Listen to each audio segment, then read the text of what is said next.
Hello everyone, आप सभी का हमारे आर्ट स्टडी चैनल पर बहुत बहुत स्वागत है। आज हम लोग प्रैक्टिस सेट सॉल्व करेंगे जिसमें हम लोगों ने 25 नंबर तक क्वेश्चन सॉल्व किए थे। आज 26 नंबर है। क्वेश्चन है, कृष्ण भक्त 19वीं शती ईस्वी प्रस्तर दक्षिण भारत प्रतिमा कहाँ संग्रहित है। 19वीं शती की प्रतिमा है जो दक्षिण भारत में पाई गई है, वो कृष्ण भक्त की प्रतिमा है। वो वर्तमान में कहाँ संग्रहित है? तो ए ऑप्शन है राष्ट्रीय आधुनिक कला संग्रहालय नई दिल्ली, बी ऑप्शन है राष्ट्रीय संग्रहालय नई दिल्ली के निकासी द्वार पर, सी ऑप्शन है रिजर्व बैंक नई दिल्ली के सम्मुख, डी ऑप्शन है राष्ट्रपति भवन नई दिल्ली में। तो इसका राइट आंसर होगा ऑप्शन नंबर बी, राष्ट्रीय संग्रहालय नई दिल्ली के निकासी द्वार पर। कहाँ है? राष्ट्रीय संग्रहालय के नई दिल्ली, राष्ट्रीय संग्रहालय नई दिल्ली के निकासी द्वार पर। तो इसका राइट ऑप्शन बी होगा। नेक्स्ट क्वेश्चन है, राष्ट्रीय संग्रहालय नई दिल्ली के प्रांगण में संरक्षित 5 तलों वाली लकड़ी का रथ किस देवी देवता को समर्पित है? तो ऑप्शन है पंडानूर श्री आदिकेशव पेरुमल भगवान विष्णु को, बी ऑप्शन है चंद्रशेखर को, सी ऑप्शन है बुद्ध को, डी ऑप्शन है देवी पार्वती को। तो इसका राइट आंसर होगा ऑप्शन नंबर ए। इसका राइट आंसर होगा क्या है? पंडानूर श्री आदित्य केशवनाथ पेरुमल भगवान विष्णु को ये समर्पित है। ठीक है, फिर नेक्स्ट वन क्वेश्चन है, बौद्ध धर्म में बोधिसत्व का उनकी पत्नियों जिन्हें जिन प्रज्ञा कहा जाता है, बोधिसत्व की पत्नियों को क्या कहते हैं? जिन प्रज्ञा कहते हैं, के साथ निरूपण किया जाने लगा किस सदी में? तो ऑप्शन है ए ऑप्शन है 4वीं शती ईस्वी में, बी ऑप्शन है 5वीं शती ईस्वी से, सी ऑप्शन है 6ठी शती ईस्वी से, डी ऑप्शन है 4थी शती ईस्वी ईसा पूर्व से। तो इसका राइट आंसर होगा ऑप्शन नंबर बी। कब से हुआ है? 5वीं शती ईस्वी से। ओके, नेक्स्ट क्वेश्चन है दी परसिस्टेंस ऑफ मेमोरी किसकी पेंटिंग है? तो ऑप्शन है ए ऑप्शन पिकासो, बी है सल्वाडोर डॉली, सी है सेजान, डी ऑप्शन है वान गो। तो दी परसिस्टेंस ऑफ मेमोरी ये पेंटिंग है सल्वाडोर डॉली की। ये सल्वाडोर डॉली किस कलावाद से संबंधित है? तो ये सल्वाडोर डॉली अति यथार्थवाद से संबंधित है। किससे संबंधित है? अति यथार्थवाद कलावाद से ये संबंधित है। नेक्स्ट वन क्वेश्चन है, किस द्रव्य से क्ले या मिट्टी को मजबूती प्राप्त होती है? तो ऑप्शन है ए है रेत, बी है कपास के रेशे, सी है भूसी हस्क, डी है ग्रोग। तो इसका राइट आंसर होगा ऑप्शन नंबर डी, ग्रोग। किससे इसको मजबूती प्राप्त होती क्ले को? तो ग्रोग से। नेक्स्ट क्वेश्चन है, मात्र काला और सफ़ेद रंग में बना एक बड़ा चित्र है, वो चित्र क्या कहलाता है? ठीक है, तो ऑप्शन है एक वर्णी, बी ऑप्शन है बहुवर्णी, सी ऑप्शन है वर्ण शून्य, डी ऑप्शन है उपयुक्त में से कोई नहीं। तो काला और सफ़ेद रंग से बना चित्र कहलाता है वर्ण शून्य। क्या कहलाता है? वर्ण शून्य। तो इसका राइट ऑप्शन होगा ऑप्शन नंबर सी, वर्ण शून्य। नेक्स्ट क्वेश्चन है, नटराज नृत्य में कितनी क्रियाओं का निदर्शन है? ठीक है, कितनी क्रियाओं का निदर्शन है? तो ए ऑप्शन है सृष्टि, स्थिति, संहार, तिरोभाव, अनुग्रह। कौन कौन क्रियाएं होती है? सृष्टि, स्थिति, संहार, तिरोभाव, अनुग्रह। बी ऑप्शन है सृष्टि, सर्जक, पालक, संहारक, श्रीवत्स। सी ऑप्शन है प्रायोजन, सृष्टि, संहारक, अनुग्रह, स्थिति।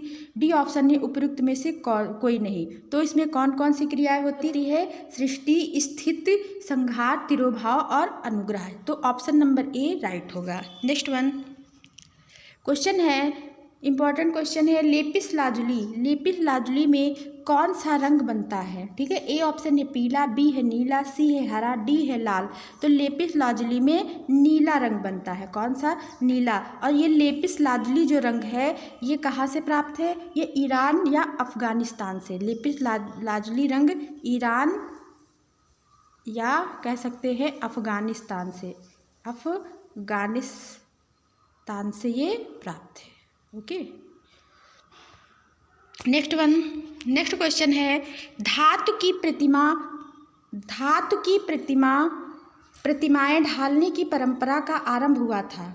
ठीक है, धातु की प्रतिमाएं ढालने का परंपरा आरंभ हुआ था। तो ए ऑप्शन है दक्षिण भारत में, बी ऑप्शन है उत्तर पश्चिम भारत में, सी ऑप्शन है पश्चिम भारत में, डी ऑप्शन है पूरे भारत में एक साथ। तो एक साथ तो हो नहीं सकता, तो इसका राइट आंसर होगा ऑप्शन नंबर बी उत्तर पश्चिम भारत में। नेक्स्ट वन क्वेश्चन है किसने घरेलू कामकाज के अनेक साधनों का प्रयोग अपनी कला में, प्रयोग इधर छूट गया है, अपनी कला में सार्थक प्रयोग किया है। किसने घरेलू कामकाज के अनेक साधनों का अपनी कला में सार्थक प्रयोग किया है? तो ऑप्शन है किसने किया है, अनीश कपूर ने, बी है सुबोध गुप्ता, सी वेद नायर, डी है नलिनी मलानी। तो किसने किया है, सुबोध गुप्ता ने। तो इसका राइट आंसर होगा option number B will be right, Subodh Gupta. इन्होंने बर्तन से बनाए हैं, बर्तन और घरेलू काम में यूज की जाने वाली चीज़ों से अपना कार्य किया है। ओके, नेक्स्ट क्वेश्चन है कलियामर्दन कृष्ण चोलकालीन, ये है 20वीं शताब्दी में कांस्य प्रतिमा है। ये 20वीं शताब्दी की कांस्य प्रतिमा है, ये जो दक्षिण भारत से प्राप्त है, कलियामर्दन कृष्ण। ठीक है, तो ये इस प्रतिमा में कृष्ण का दाहिना हाथ किस मुद्रा में है? ए ऑप्शन है अभय मुद्रा, बी है वज्र मुद्रा, सी है धर्म चक्र मुद्रा, डी ऑप्शन है भूमि स्पर्श मुद्रा। तो इसका राइट आंसर होगा option number B will be right, option number A अभय मुद्रा में। किसमें है, अभय मुद्रा में। कृष्ण जो कलियामर्दन कृष्ण की मूर्ति है वो अभय मुद्रा में कृष्ण का दाहिना हाथ उठा है। ठीक है, या अभय मुद्रा में कृष्ण का दाहिना हाथ है। ओके, नेक्स्ट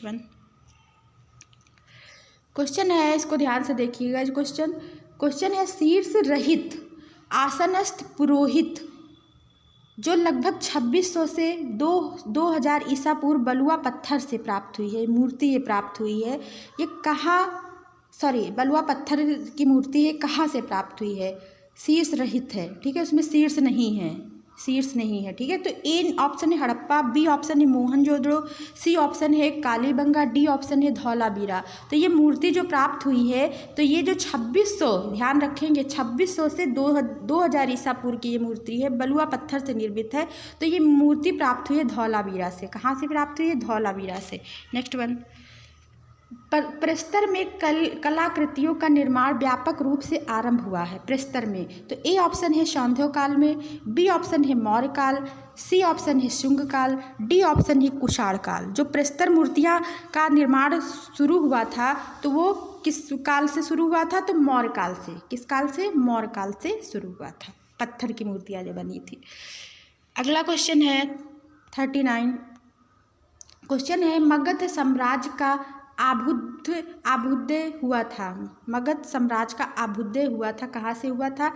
ए है आज के बिहार के आसपास के क्षेत्र में, बी है सौराष्ट्र क्षेत्र में, सी ऑप्शन है सप्त सैंधो क्षेत्र में, डी ऑप्शन है मराठवाड़ा क्षेत्र में। ये मराठवाड़ा है, मराठवाड़ा क्षेत्र में। तो इसका राइट आंसर होगा ऑप्शन नंबर ए, कहाँ से शुरू हुआ था? आज के बिहार के आसपास के क्षेत्र में। ओके, नेक्स्ट क्वेश्चन है मौर्य प्रतिमाओं और कला अभिप्रायों के दो विशिष्ट प्रेरणा स्रोत थे। क्या स्रोत थे? ए ऑप्शन है स्वदेशी और अकेमेनिड, बी ऑप्शन है स्वदेशी और ग्रीक, सी ऑप्शन है स्वदेशी और ब्रिटिश, डी ऑप्शन है स्वदेशी और रोमन। तो इसका राइट आंसर होगा स्वदेशी और अकेमेनिड। स्वदेशी और अकेमेनिड से प्रेरणा स्रोत है। ठीक है, नेक्स्ट क्वेश्चन है मौर्य कला की बलुआ पत्थर में निर्मित कलाकृतियों की मुख्य विशेषता क्या है? ठीक है, तो पहला है भारी अलंकरण, बी ऑप्शन है विशेष प्रकार की चमक, सी ऑप्शन है यथार्थ अंकन, डी ऑप्शन है देशित प्रभाव। तो इसका राइट आंसर क्या होगा? विशेष प्रकार की चमक। जो मौर्यकालीन जो मूर्तियां हैं उसमें क्या है? विशेष प्रकार की चमक है। नेक्स्ट क्वेश्चन है महान दार्शनिक प्लेटो की दर्शन दीक्षा किस दार्शनिक की छत्रछाया में संपन्न हुई थी?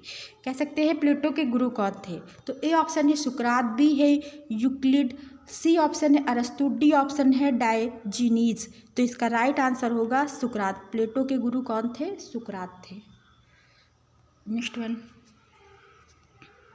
क्वेश्चन है नेक्स्ट, कंपनी अथवा पटना शैली, जो पटना शैली या कंपनी शैली है वो सबसे पहले किस नगर में पल्लवित हुई? ओके, ध्यान रखेंगे, सबसे पहले की बात हो रही है। ठीक है, तो ए ऑप्शन है वाराणसी, बी ऑप्शन है मुर्शिदाबाद, सी ऑप्शन है पटना, डी ऑप्शन है कलकत्ता। तो जो पटना शैली या कंपनी शैली सबसे पहले पल्लवित हुई थी मुर्शिदाबाद में। ठीक है, तो इसका राइट आंसर होगा option number B. Next one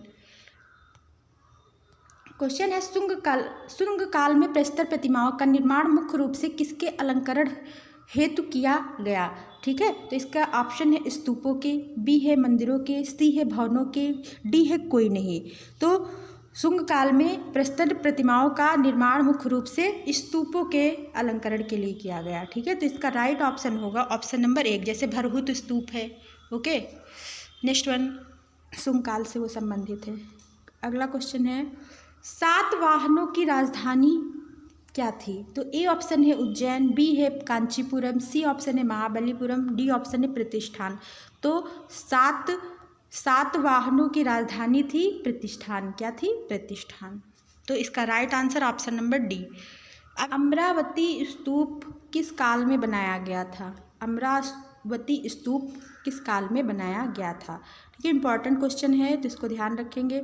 option है मौर्य काल, बी है शुंग काल, सी ऑप्शन है सातवाहन काल में, डी ऑप्शन है वाकाटक काल में। तो इसका राइट आंसर होगा अमरावती स्तूप बनाया गया था सातवाहन काल में। ठीक है, और ये अमरावती कृष्णा नदी के किनारे स्थित है।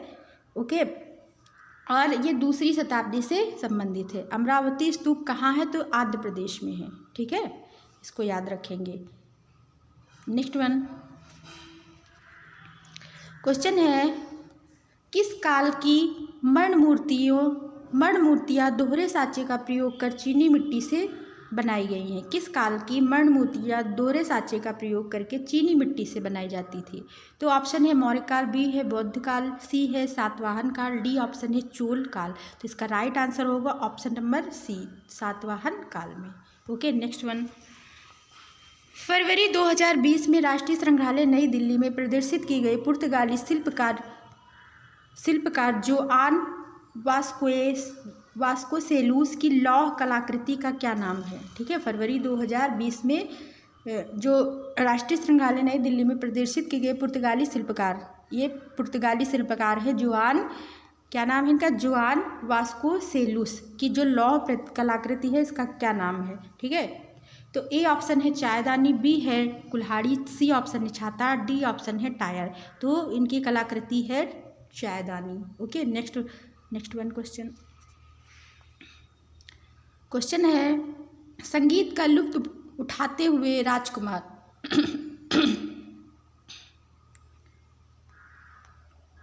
क्वेश्चन है, संगीत का लुत्फ उठाते हुए राजकुमार ये पेंटिंग है 1683 अपारदर्शी जल रंग और कागज पर स्वर्ण जड़ित। ठीक है, तो किस शैली का चित्र है? तो ए ऑप्शन है बीजापुर, बी ऑप्शन है गोलकुंडा, सी ऑप्शन है मुगल, डी ऑप्शन है कांगड़ा। ठीक है, तो इसका राइट आंसर होगा option number B, Golconda. Okay, next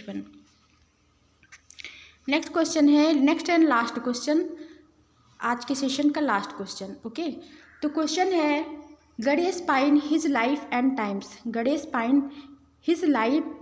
time पुस्तक के किसने लिखा? तो ए ऑप्शन है इला दत्ता, बी है अंजलि इला मेनन, सी ऑप्शन है ज्योति जोशी, डी ऑप्शन है प्रयाग शुक्ल। तो इसके राइट आंसर है इला दत्ता। किसने लिखी है? इला दत्ता ने। तो आज हम लोगों ने 50 नंबर तक क्वेश्चन सॉल्व किए हैं। आप लोग चैनल को सब्सक्राइब कर लीजिएगा। अगर वीडियो अच्छा लगे तो लाइक कमेंट करिएगा। Thank you so much, thanks for watching, bye bye.